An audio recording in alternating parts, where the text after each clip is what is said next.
Cabramatta, Canleyvale, Canley Heights, Fairfield East, Villawood, and Carramar and Lansvale enjoy the diversity of cultural cuisines, religious places of worship, as well as the Georges River, which connects it to the Chipping Norton Lakes. Mr. Speaker, like many in the electorate of Fowler, mine is a refugee settlement story. I was 7 years old when Saigon fell during the Vietnam War in April 1975. My mother was forced to flee with my two younger sisters,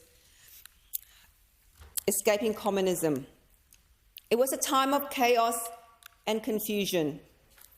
I remember running with my mother and two younger sisters, scrambling to make our way onto a boat and pushing through the cries and screams of women and children. I had no idea what was happening. All I can recall were the cries, the panic, the chaos, and the one moment on the boat when I turned around to look back at my birth country to try and comprehend what was happening, and just saw a big black smoke in the distance. I remember the moment when I thought we would die, when a huge storm hit our boat.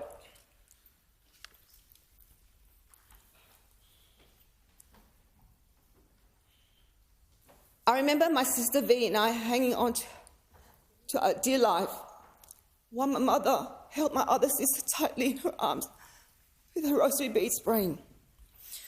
I remember being soaking wet, lying under the tarp as the ocean hit us and the rain poured down. I remember how my face almost hit the ocean as our boat rocked so hard from the storm. And I remember my mother warning that I had to hold onto my sister in a plastic canister just in case the boat would tip over until we could find one another. Trying to peer through the tarp, all I could hear was the storm and was terrified we couldn't survive because none of us could swim. My mother kept praying, rosary beads in hand, as the boat continued to rock. The ocean was pitch dark, and all I could think of was that I was going to fall into this black abyss.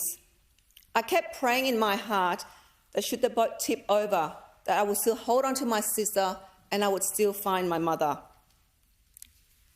The storm subsided the next morning, but everyone was exhausted.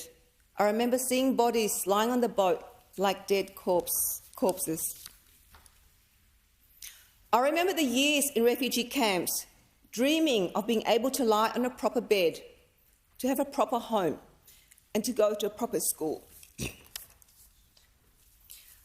I remember the moment when we were accepted to be resettled as refugees in Australia, known to many back in refugee camps as the island with the best education system in the world.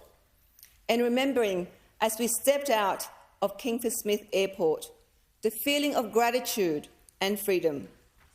We were filled with hope as we looked out onto the horizons of endless possibilities.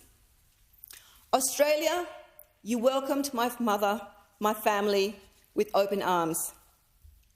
You gave us comfort, food, and a warm bed to sleep in. I will never forget the love shown to us by Auntie Claudia and Don Smith, who helped my family integrate into the community, and their children, Kylie, Malia, and Matthew, who kindly shared their books, clothes, and toys with us. I know that Auntie Claudia is in the public gallery today with her daughter, Kylie Williamson, and her husband, Neil Williamson. I want to thank them for their kind and generous heart